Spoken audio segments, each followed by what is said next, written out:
consideração a terapia hormonal no climatério, mulheres na menopausa, e focando um pouco sobre a obesidade, que é o tema central, né, do nosso encontro. Não há dados específicos sobre hormônios nas mulheres obesas ou não obesas, como eu vou falar para vocês aqui, né, mas eu vou trazer algumas informações relevantes, importantes, que vai nos fazer pensar, talvez ter mais perguntas do que respostas, né? Desculpa.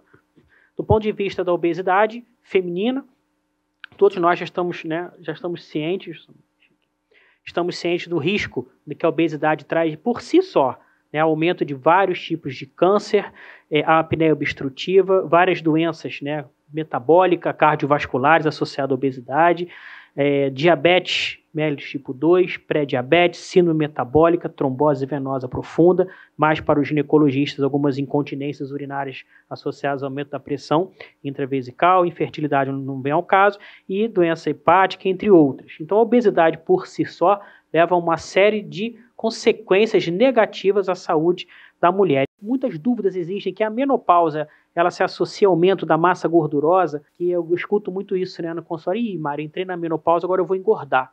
Então, a princípio, não. Né? A princípio, a gente não tem esse parâmetro do hipoestrogenismo, se estabeleceu, você vai engordar mais. Isso não acontece. O ganho de peso, falando da mulher, né, eventualmente ele acontece com o nosso envelhecimento, independente da idade que foi realizado, que aconteceu a menopausa. Né? O que alguns estudos procuram identificar e mostrar que realmente há uma mudança da gordura corporal com o hipoestrogenismo. Então, aquela mulher ginecoide, como está aqui, ação estrínica, estrogênica, promovendo diminuição da circunferência abdominal com predomínio da circunferência de quadril.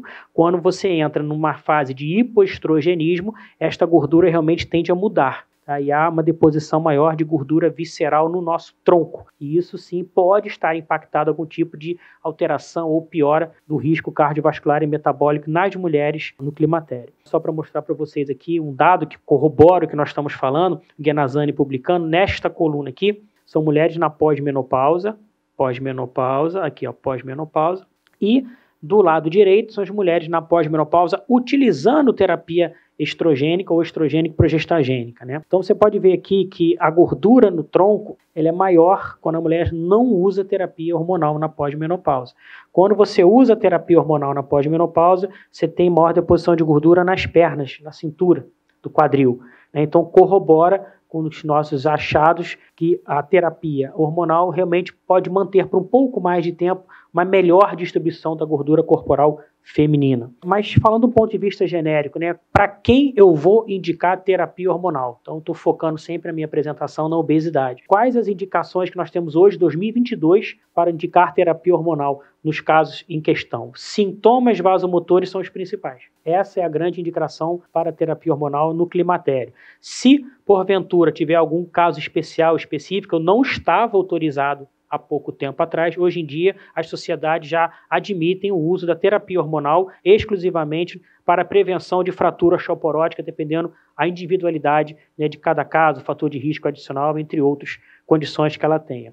A insuficiência ovariana prematura, que seria a mulher entrar na menopausa antes dos 40 anos, os riscos cardiovasculares a que ela vai se expor, né, ou ósseos também, a longo prazo, né, e outros tipos de manifestações maléficas hipoestrogênicas, é uma indicação primordial e absoluta para iniciar terapia hormonal, não mais subjetiva, como aqui, na menopausa que acontece aos 50 anos, não é obrigado você usar terapia hormonal, depende da sua discussão com o paciente, sempre divido, né, a indicação com a paciente. No caso de menopausa precoce e insuficiência ovariana prematura, essa indicação é primordial. Tem uma outra indicação muito preconizada, que é a síndrome geniturinária da menopausa, atrofia genital, digamos assim, repercussões negativas, significativas na função sexual e urinária das mulheres na pós-menopausa. Então, do ponto de vista dessa síndrome geniturinária da menopausa, quando você vai indicar terapia hormonal, é preferível a terapia local.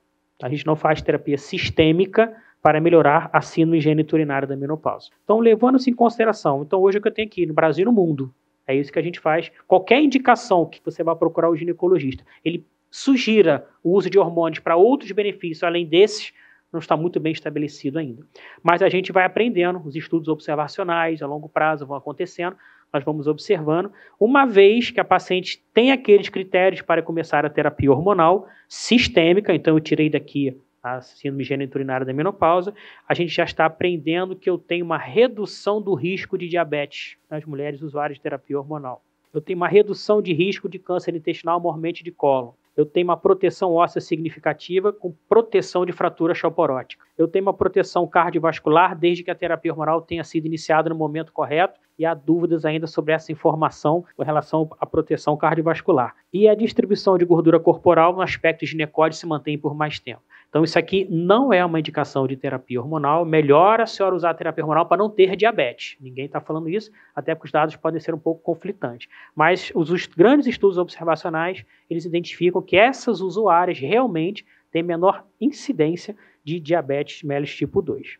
A nossa preocupação com relação à saúde da mulher, à obesidade e à terapia hormonal, que vocês estão vendo aqui em 1900, 1950, por mais que a gente tenha evoluído, a nossa expectativa de vida ela aumentou significativamente, não muda a época da menopausa. Então, a idade da menopausa é mais ou menos estabelecida aqui para as brasileiras, 51 anos. A gente está vivendo praticamente 33% da nossa época de vida, as mulheres, né, na pós-menopausa, sob efeito hipoestrogênico. E cada vez a longevidade aumenta. Então, talvez uma intervenção positiva aqui entre os 50 e 60 anos, haverá uma melhora da qualidade de vida, com muitos anos de vida ainda que a mulher vai ter pela frente. Quando a gente foca em obesidade, quais são as reais contraindicações para a terapêutica hormonal? Então a gente está vendo que as indicações para iniciar terapia hormonal não fazem nenhuma menção à obesidade. A obesidade não é um fator clínico relevante para eu contraindicar ou indicar uma terapia hormonal, uma vez que ela também não aparece como uma contraindicação para a terapia hormonal no climatério nas mulheres na menopausa. Obviamente, se a mulher é obesa e apresenta algumas condições clínicas relevantes, determinadas pela obesidade, vou dar um exemplo aqui, o câncer de mama, por exemplo, uma contraindicação absoluta, e a doença coronariana estabelecida. Esse a gente não vai utilizar terapia hormonal, porque o risco suplanta os possíveis benefícios. Então, nesses casos, obviamente, a gente não indica terapia hormonal, mas por si só, a obesidade, que é o nosso tema central, ela não é uma indicação para proteção da saúde feminina, mas tampouco é uma contraindicação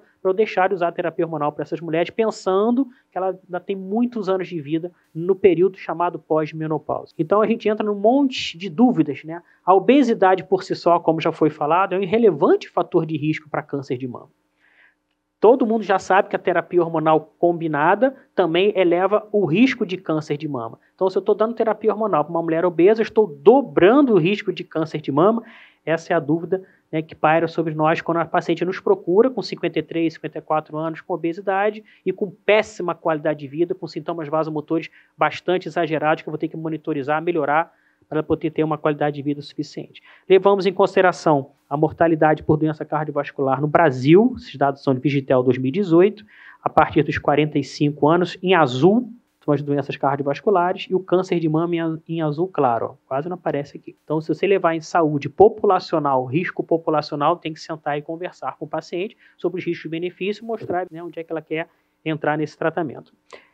Com relação à terapia hormonal e câncer de mama, o risco relativo existe. O risco relativo existe um pequeno aumento do risco de câncer de mama, mas quando você pega esse risco e bota em risco absoluto, eu vou ter talvez um aumento de risco de câncer em um número muito pequeno de mulheres comparado aos benefícios secundários que a grande maioria vai ter com o uso da terapia hormonal no climatério. Esse dado eu sempre discuto e debato com os pacientes. Muitas mulheres vêm no consultório com esse medo da terapia hormonal e o câncer de mama. É um pânico generalizado com o câncer de mama. Eu mostro, aumenta realmente um pouco o risco de câncer, mas os outros benefícios são muito maiores. Ela não vai ter câncer de mama, por exemplo, vai ter uma outra condição patológica mais grave, como doença cardiovascular, e ter um infarto agudo do miocárdio com 55, 60 anos. Torna a nossa dúvida é o que nós sabemos, que a obesidade no climatério aumenta o risco de infarto, hipertensão arterial, síndrome metabólica, diabetes tipo 2, o câncer de colo e principalmente o endométrio. Obesidade é um fator de risco significativo para câncer de endométrio na pós-menopausa. Esquece a obesidade, vamos só falar de terapia hormonal no climatério. Há dúvidas ainda, mas uma possível redução de risco cardiovascular desde que iniciado no momento certo. Eu tenho uma redução de desenvolvimento a longo prazo, as mulheres vivem mais de 30 anos na pós-menopausa de diabetes. Eu tenho talvez um alentecimento do acúmulo de gordura visceral, obesidade central, tem uma redução do câncer de colo, e como a terapia hormonal do climatério tem o progestágeno em sua formulação, eu tenho uma redução significativa do câncer do endométrio. Aí você fica diante desse cenário. que você vai fazer? Vai discutir com o paciente, risco-benefício. Não estou falando que a terapia hormonal vai resolver o problema da obesidade, muito longe disso, mas em alguns casos ela pode melhorar a qualidade de vida da paciente.